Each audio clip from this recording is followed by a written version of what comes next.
Friends, if any of you have ever wanted to share your own adventures, wondered how to really get the most out of your camera gear, or want to know about what I consider when creating a video for y'all, this video is the one for you. Today, we will be covering camera equipment, understanding your camera, some of the methods that I have found useful for sharing my story over the last 1,000 miles of trail, and a few general tips and tricks. We're going to start with some camera basics that apply to pretty much any camera you will find. Understanding these few basic concepts will allow you to tweak your composition to get the exact look you want and get the most out of your camera for what you're trying to capture. First of all, for still photography and time-lapse photography, you're going to want to be sure that your camera is set to save files in RAW format. RAW is a proprietary format that your camera uses to save exact sensor data. Because this is an uncompressed format, you will be able to do significantly more with that file once you go to edit it in any post-processing. The two drawbacks of shooting in RAW are that it's a significantly larger file size, and you may need to put your files through a converter so you can work with them in post-processing. Unless you're really needing to conserve space and are willing to sacrifice quality for that, I would always shoot in RAW. Next, we're going to talk about what I call the holy trinity of photography. Most, if not all, cameras work using these three different variables to control what is processed into an image. Utilization and a deep understanding of these variables will allow you to create breathtaking and engaging media, so pay attention. The holy trinity is ISO, f-stop, and shutter speed. Starting with ISO. ISO is how sensitive your sensor is. The higher your ISO, the more sensitive your sensor will be, meaning more light. But you also run the risk of drastically increasing the graininess of photos. You may run into this in things such as long exposure photography, which we will talk about in a little bit. One way to think about ISO in application is that it's the amount of artificial light your camera adds. During daytime, most modern cameras can have their ISO settings left on auto with very good results. For night and low light photography, the lower the ISO, the better. Next, f-stop. F-stop can be a difficult concept to understand, but it can make a huge difference in your photos. Think about f-stop like it's the pupil of your eye. When you go outside and your eyes strain for a moment or two, that is your iris contracting your pupil to a smaller diameter in order to let in less light. Conversely, when you let your eyes adjust to the dark, say on a camping trip in the middle of the night, your pupil is at its largest. A low f-stop is a wider diameter, and a larger f-stop number is a smaller diameter. High f-stop is when you're outside on a bright day. Low f-stop is when you're outside on a very dark night. This affects both light and how you need to think about focus. Using a low f-stop is great for low light photography to get the most out of what little light there is. However, with a low f-stop during the day, you will notice that what you pull focus to will be in focus, but the lower the f-stop, the more blur there will be on the outside of your subject that you're focusing on. With a higher f-stop, you let in less light, but objects outside of what you pull focus to will be more in focus. Most landscape photographs are taken with an f-stop of around 10. For night photography, you'll want a lens with the lowest f-stop that you can find. The last of the holy trinity is shutter speed. I feel like this is the easiest of the trinity to understand, as it's very intuitive. Your camera will allow you to set shutter speeds that are a few fractions of a second or all the way up to 30 seconds or more. For quick moving photography, such as birds in flight, you will want as quick of a shutter speed as you can get to reduce blur in fast moving parts of the subject, such as the flapping wings of the bird. However, you have to consider that a quicker shutter speed will also be darker since there is less light hitting your camera's sensor. The effect in this photo was accomplished by doing a 20-minute exposure, allowing the camera to capture the light of the stars tracing across the sky. All photography compositions use these things in order to express a capture in a different way. Through practice and experimentation, you will find your own methods you like and dislike, and over time will develop the look that you want to go for. When you get a good idea for what you want your video to be about, it's time to start thinking like a photographer or cinematographer. The captivating camera angles and visualizations you see on hit films in Hollywood or on the cover of National Geographic are specifically designed to be awe-striking in more than one way, either by setting the scene in an unusual way or changing the perspective of the viewer in a new way, such as using a drone, you will make your creation more captivating to the viewer. When setting the scene, think about what you're going to choose as your subject to tell your story. A visual representation of what you're talking about to engage your audience with more than one of their senses will make your message stick more with your audience and can be a fun way to incorporate different creative expressions into your work. On top of this thought, you'll want to think about perspective. How are you going to portray your subject, both visually and verbally, to make it more thought-provoking or visually stimulating? This is where tricks like bokeh, that's that focus effect I'm talking about with a low f-stop, high frames per second videography, and setting up objects in the foreground or background, or showing third-person perspective can truly shine. An example for where I've used this strategy is in clips like this, which show me doing the action that I am simultaneously talking about in the video. I also set up a sense of three-dimensional scale through a two-dimensional media, adding to visual engagement. Really consider what story you are trying to tell, and how to set up shots to portray that better. Think specifically about what general message you want to portray in your video before you go on your adventure or whatever you're trying to share. Have at least a mental plan on what you want to show so you can get the exact shots that you want. Have fun with getting creative with it too. Some of those shots will be your best surprises. It's always better to have too much footage than have too little. The worst feeling is sitting in front of your video editor wishing you had more to work with. When going to create a contiguous way to weave together the story of your adventure, or whatever else you're trying to share, B-roll is a very important part of every composition. It is the show to your tell. B-roll, or beauty roll, is an essential part of any video composition. It makes for epic montages or fluid story transitions through scenes. While I was editing my longer AZT thru-hike videos, you can see them in the upper right hand there, if you haven't yet, I tried to throw in some B-roll between every big talking segment and an interesting montage with the pacing I wanted to keep in the video. This is when you get to take a break from the tell part of the video and you get to show either what you're talking about, emphasizing a point you made, or transitioning the audience into what happens next. When you go out to shoot your video, your mental plan will give you an idea about the story you want to share before you begin recording, so it isn't a guessing game when you get into doing your edits. When it comes to B-roll, you can never get too much. One of my absolutely favorite methods of getting B-roll is time-lapse photography. Although they take a lot of time and take up a lot of storage room on your hard drive, they are a cool way to gain a different perspective on nature's beauty. They may seem daunting at first, or even complicated, but as long as you have a camera with an internal intervalometer, or a camera with the compatibility to input an external intervalometer, you can take crazy time lapses like this one. An intervalometer is a device or camera setting that triggers your camera to take a photo at a set rate. The things you really need to consider when setting up for a time lapse is the subject, your photo interval, and the aforementioned holy trinity of photography. Play with all of these to accomplish the look that you want. For something fast like clouds during the day, I found that a quick shutter speed with a small interval of 1 to 5 seconds works best depending on how fast the clouds are moving, and if I'm trying to get any other effects simultaneously, such as in this shot. Remember, the faster your interval, the more photos you will have, but you will also have the option to slow down that footage further.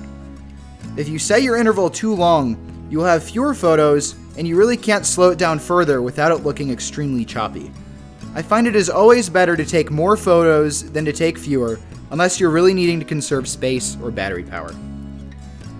For capturing a time lapse of something low light, such as capturing the Milky Way going across the sky, you're going to want to be sure you're shooting in RAW, set your camera to a minimal ISO, minimal f-stop, a 1 to 2 minute interval depending on battery and memory capacity, and a very long shutter speed. But more on determining shutter speed in a bit. You'll need to leave this sort of time lapse out for several hours to get the desired effect. Consider a typical video is 24 frames per second. If you're taking a 30-second exposure every minute, in order to have a 10-second clip at 24 frames per second, you'll need to let that camera run for 4 hours. The general rule of thumb to determine the specific shutter speed you want for astrophotography is the 500 rule, or rule of 500. In application, this is where you take your lens's focal distance, the amount of zoom that it has, for the specific capture you're trying to take and divide 500 by that number. For example, the focal length of my GoPro is 16.5 millimeters. If we divide 500 by 16.5, we are left with 30.3. This means the slowest shutter we would be able to use without getting star trails is about 30 seconds. The more zoomed in you are, the shorter your exposure needs to be to avoid star trails. That's assuming you're not trying to capture them, but in photos like this, it could definitely be advantageous. Just maybe not for time lapses. The time-lapse method is good to change one's usual perception of the world to tell a different story. It takes extremely slow phenomena and speeds them up. Yes, those stars really do move over the course of the night, and now we can watch it happen. Or yes, you can see clouds slowly grow or dissipate as they journey across our sky. For my time-lapses, I use my GoPro Hero 7 Black. GoPro has time-lapse mode built into their cameras. Some models include night-lapse, time-lapse video, and time-warp video as well as normal photo time-lapse.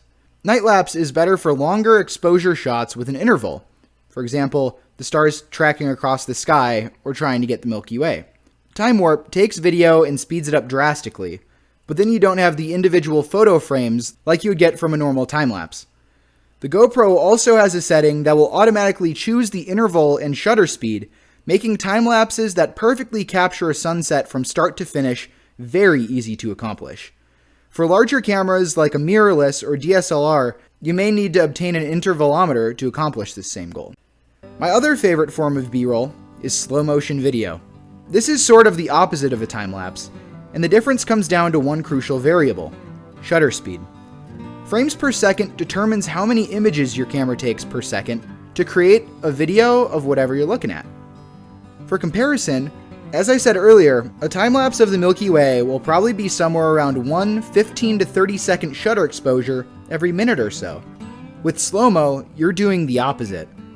The GoPro, for example, can do 240 frames per second at 1080p resolution. The fast frames per second is crucial because you want to get as much information as you can about your subject as possible.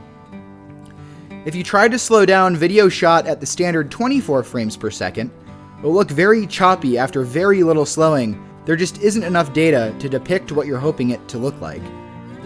This method, just like the time-lapse, is very good at forcing a different perspective onto your audience to tell a story. Some of my favorites are recording water, leaves, or even wildlife. It's also fun to use other creative variables, such as focus, to add another dimension to your composition. After your photo or video shoot, the next step is getting those files into an editing program. Personally, I use Adobe Lightroom for my photo and time-lapse edits, and DaVinci Resolve 16 for my video edits. Resolve is an extremely powerful free video editor. Lightroom is an extremely powerful pay-to-use photo/photo batch editor. That batch part is very useful in applying one edit across many similar frames, such as in a time-lapse application. There are other free and paid programs that have similar features, but these are the two I know and am most comfortable with, so most of these tips will be coming from my personal understanding of these two programs. Let's start with photos. If you shot in RAW format, you may need to convert your camera's sensor data into a language your photo editor can understand. To accomplish this, I use Adobe Digital Negative Converter. This is a free software published by Adobe that converts just about any RAW file format into a digital negative file, which can be read by just about any modern photo editor, while retaining the lossless quality of your RAW photography. After your files have converted, you will then need to upload them to whatever photo editor you are using. Once you accomplish this, it's time to edit your photo as you see fit. As for videos, you probably won't have to convert your video unless you are using either old or underpowered software. A helpful and free tool to have on your PC in these types of situations is the program Handbrake. Handbrake allows you to do all sorts of things with your video files, from compression to complete codec changes. This can be helpful to take content shot in HEVC, which can break even slightly outdated software, and change it into a different codec that your software can understand.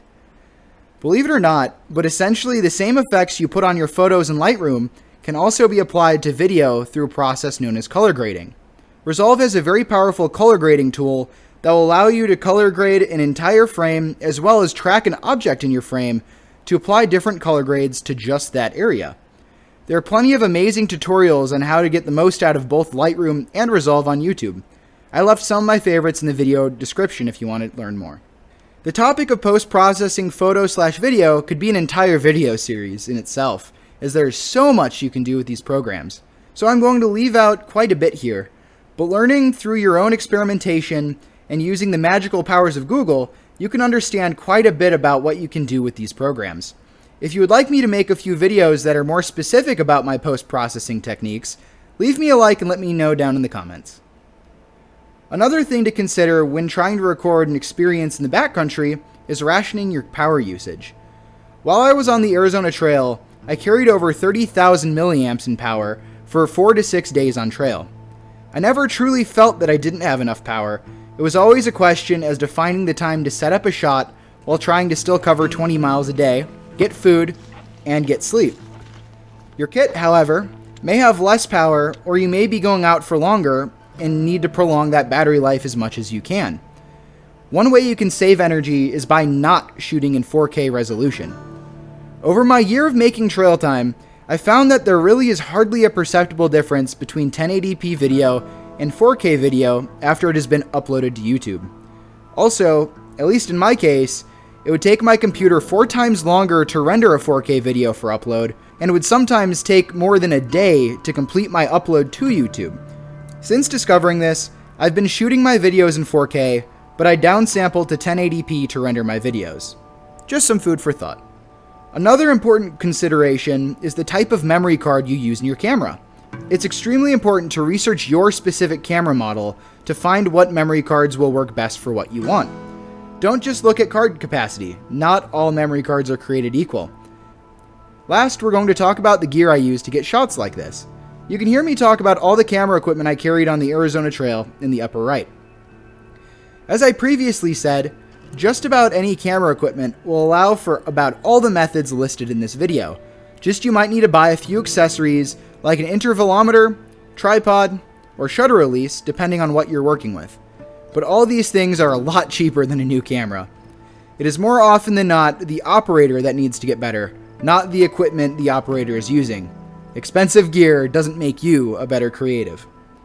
So camera gear. I primarily use my GoPro Hero 7 Black to capture the vast majority of my adventure content. The wide-angle lens allows quite a bit of range of use with this small, lightweight camera. Not to mention, it's pretty cost-effective as well. This camera is good for recording yourself talking while you walk, random things that you see on the side of trail, and any action shots you may want.